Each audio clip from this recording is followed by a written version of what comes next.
Good morning student, एक बार फिर से आप सबका स्वागत है केमिस्ट्री की इस क्लास में। आज हम पढ़ेंगे एलिमेंट ऑफ सिमेट्री, सममिति के तत्व। हमारी यूनिट चल रही है आइसोमेरिज्म, समायोजकता। उस यूनिट को हम आगे बढ़ाते हैं। पहले जो लेक्चर हुआ था अपना, उस लेक्चर में हमने ये कवर किया था कि जो आइसोमेरिज्म के टाइप्स हैं, वो जो प्रकार है आइसोमेरिज्म के, यानी कि समायोजकता के जो प्रकार है वो कितने प्रकार होते हैं और किस किस प्रकार की समायोजकता होती है, वो हमने जो लास्ट लेक्चर था उसमें हमने कवर कर लिया था। आज हमारा लेक्चर नंबर 2 है और इस लेक्चर में हम कवर करेंगे कि जो एलिमेंट ऑफ सिमेट्री या सिमेट्री के जो तत्व होते हैं वो कौन कौन से तत्व होते हैं और उन तत्वों का इस आइसोमेरिज्म में, समायोजकता में रोल क्या रहता है, वो आज हम कवर करेंगे।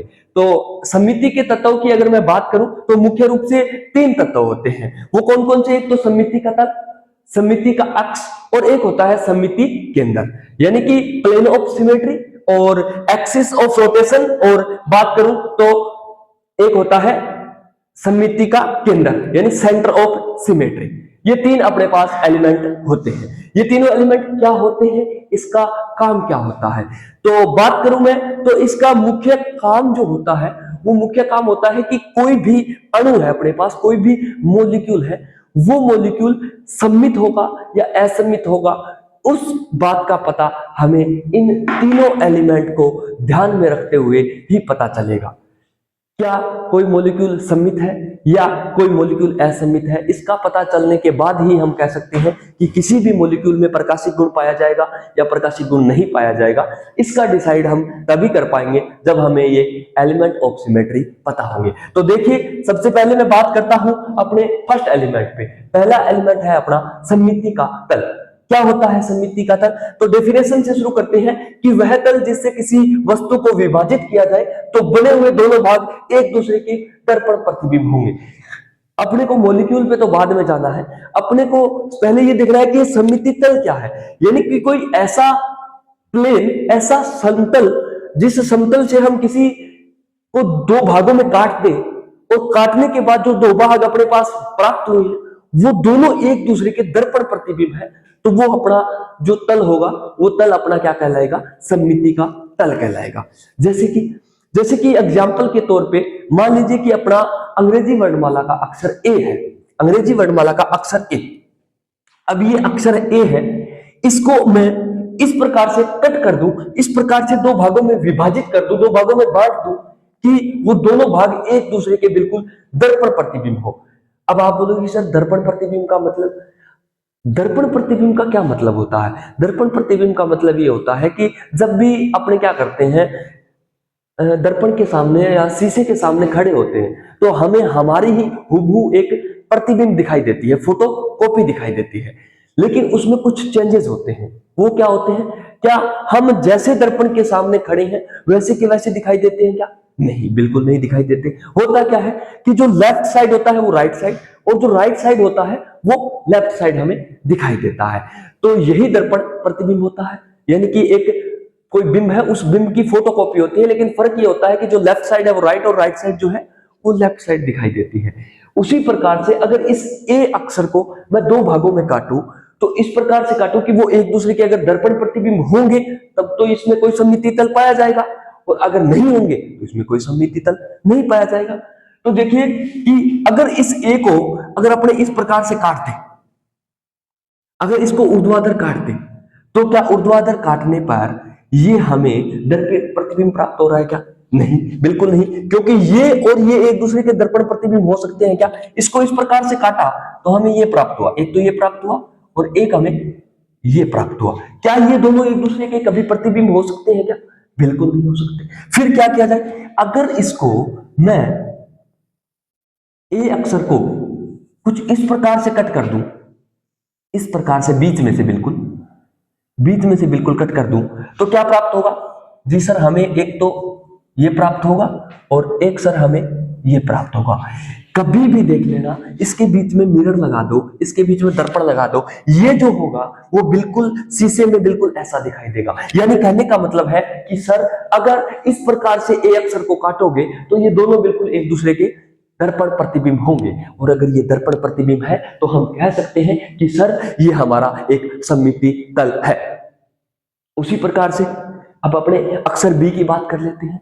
पहले अपने नॉर्मल बात करते हैं कि सममिति का तल क्या है, उसके बाद में हम इसको केमिस्ट्री से रिलेट करेंगे कि केमिस्ट्री के जो मॉलिक्यूल्स होते हैं, ऑर्गेनिक मॉलिक्यूल्स, उसमें ये किस प्रकार से काम करता है। अभी ए बी की बात करें, जैसे ए को हमने इस प्रकार से काटा था, अगर बी को इस प्रकार से काटे तो सर बिल्कुल नहीं होगा। लेकिन अगर इस प्रकार से काटे, हाँ, अगर बी को इस प्रकार से काटे तो सर हमारे पास दो इस प्रकार के अलग अलग प्राप्त होंगे और ये दोनों भाग जो हैं वो एक दूसरे के क्या होंगे, बिल्कुल दर्पण प्रतिबिंब होंगे। और अगर दर्पण प्रतिबिंब होंगे यानी यहां पर भी एक सममिति का तल पाया जाएगा। सममिति की तल की डेफिनेशन ये है कि अगर हम किसी मॉलिक्यूल को, अगर हम किसी अणु को दो भागों में विभाजित करें और अगर वो दोनों भाग एक दूसरे के दर्पण प्रतिबिंब है तो हम ये कह सकते हैं कि वह तल, जिस तल पे हमने उसको कट किया है, उसको विभाजित किया है, वो सममिति का तल है। अब मैं बात करता हूं, अपने पास एक मॉलिक्यूल है, एक ऑर्गेनिक मॉलिक्यूल है। अगर इस मॉलिक्यूल को अपने कट करें, क्या दोनों एक दूसरे के दर्पण प्रतिबिंब होंगे क्या? हाँ जी सर, बिल्कुल एक दूसरे के दर्पण प्रतिबिंब होंगे। अगर इसको इस प्रकार से कट कर दिया जाए या इसको इस प्रकार से कट कर दिया जाए तो ये दोनों एक दूसरे के क्या होंगे, दर्पण प्रतिबिंब होंगे। अगर ये दोनों एक दूसरे के दर्पण प्रतिबिंब होंगे तो हम कह सकते हैं कि यहां पर सममिति का तल क्या होगा, प्रेजेंट होगा, सममिति का तल पाया जाएगा। ये है अपना first element, element of symmetry. तीन होते हैं टोटल एलिमेंट, ये अपना फर्स्ट एलिमेंट है सममिति का तल। अब मैं चलता हूं दूसरे एलिमेंट पे। दूसरा एलिमेंट है सममिति अक्ष, या इसको हम घूर्णन अक्ष भी कहते हैं। इसका दूसरा नाम क्या है भी? इसका दूसरा नाम एक और भी होता है, घूर्णन अक्ष, एक्सिस ऑफ रोटेशन। इंग्लिश की बात करूं तो एक्सिस ऑफ रोटेशन, अगर इसकी बात करूं तो इसको कहते हैं plane of symmetry, plane of symmetry, इसको प्लेन ऑफ सिमेट्री, और इसको कहते हैं सममिति अक्ष, या इंग्लिश में बात करूं इसकी तो एक्सिस ऑफ रोटेशन या घूर्णन अक्ष, एक्सिस ऑफ रोटेशन कहते हैं। अच्छा, ये क्या होता है?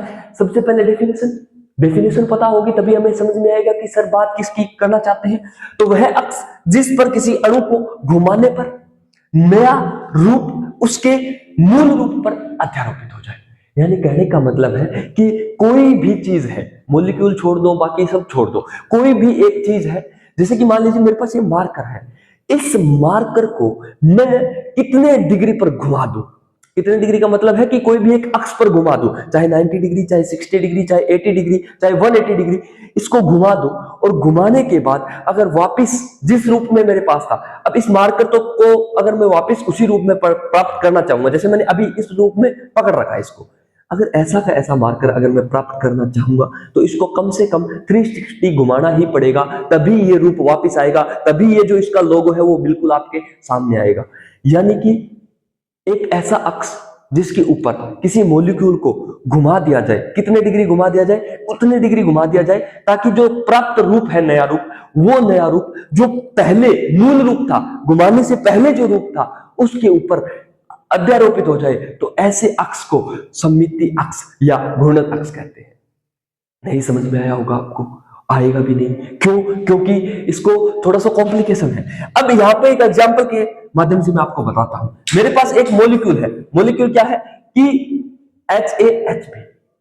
इस मॉलिक्यूल को मैं घुमाऊंगा, कितने डिग्री घुमाऊंगा, ताकि वापस यही रूप मेरे पास प्राप्त हो जाए। अगर मैं इस रूप को 180 डिग्री घुमा दूं, 180 डिग्री घुमा दूं, अगर इसको बिल्कुल 180 डिग्री घुमा दिया जाए तो क्या ये रूप नहीं बन जाएगा? क्या बिल्कुल बन जाएगा।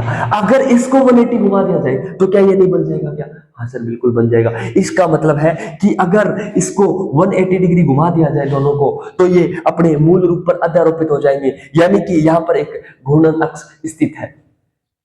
वैसे अगर कोई मॉलिक्यूल रेखीय हो, रेखीय मॉलिक्यूल हो, तो उसको कैसे घुमाए सर?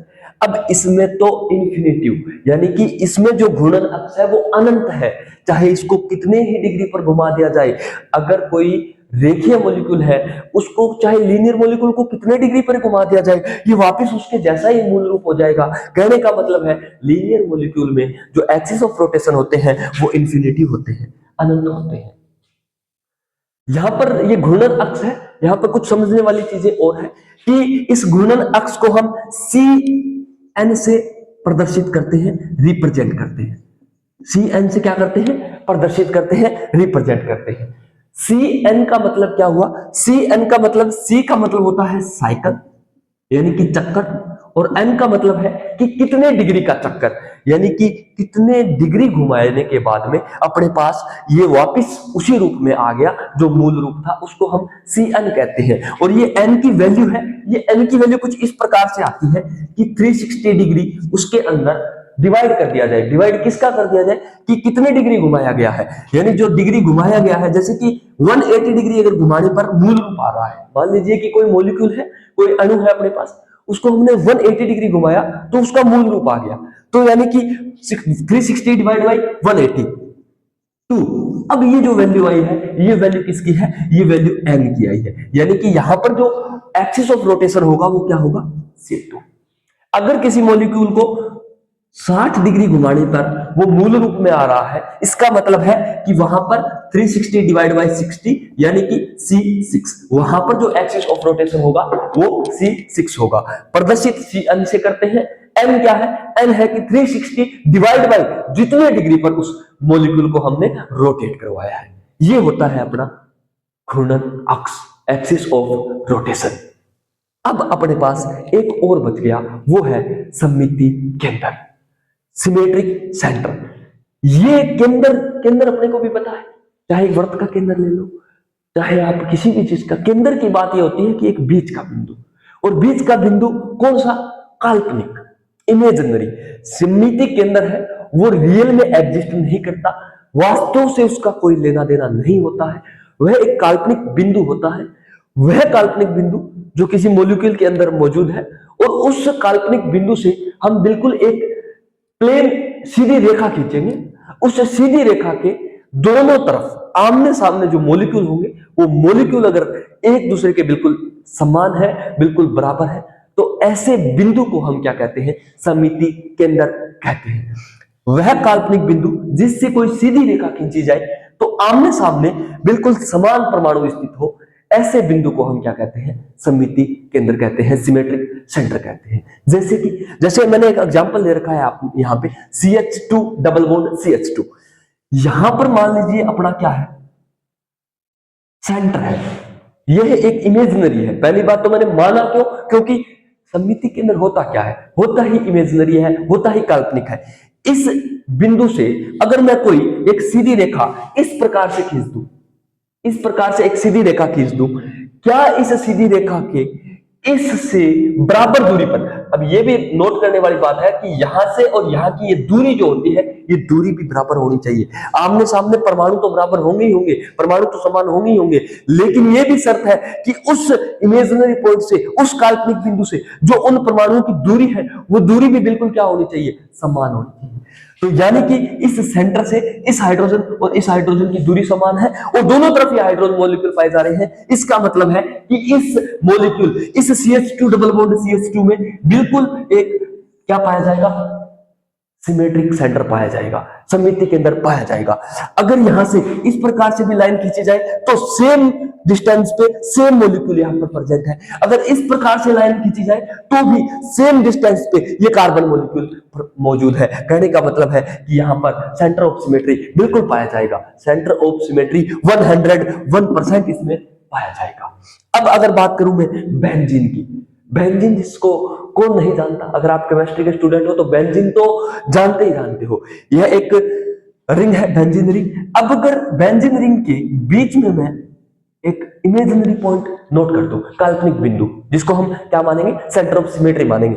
अगर इससे कोई भी रेखा खींच ली जाए, अगर इससे कोई भी रेखा खींच ली जाए इस सेंटर से होते हुए, कहीं भी समान दूरी पर समान मॉलिक्यूल प्रेजेंट होंगे कि नहीं होंगे? आप बताओ।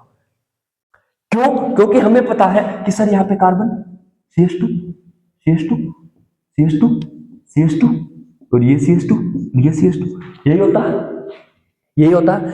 अगर यहां से ये दूरी बिल्कुल समान, यहां से ये दूरी बिल्कुल समान, अगर सीधी रेखा खींची जाए, यहां भी CH2 यहां भी CH2, क्या ये सेंटर ऑफ सिमेट्री नहीं होगा? क्या? बिल्कुल होगा, सेंटर ऑफ सिमेट्री 100% होगा। यानी कहने का मतलब है कि वह काल्पनिक बिंदु जिससे अगर कोई सीधी रेखा खींची जाए तो समान दूरी पर आमने सामने जो मौजूद परमाणु है वो अगर बिल्कुल समान उपस्थित है तो इसका मतलब है कि उस मॉलिक्यूल में, उस अणु में एक सेंटर ऑफ सिमेट्री मौजूद होगा, जिसे हम सममिति केंद्र भी कहते हैं।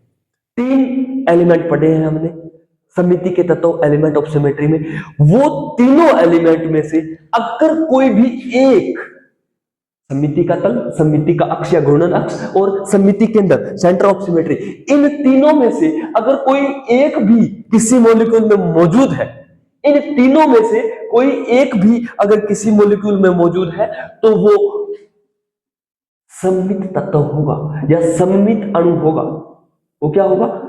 सममित अणु होगा, सिमेट्रिक मॉलिक्यूल होगा। और अगर वो सिमेट्रिक मॉलिक्यूल होगा तो उसमें कौन सी संभाव्यता पाई जाएगी वो हम पढ़ेंगे। अभी अपने पास एक नया टॉपिक आएगा, वो टॉपिक है नेक्स्ट टॉपिक, मॉलिक्यूलर क्रिएलिटी, आणविक क्रियलता। उसको हम कवर करेंगे।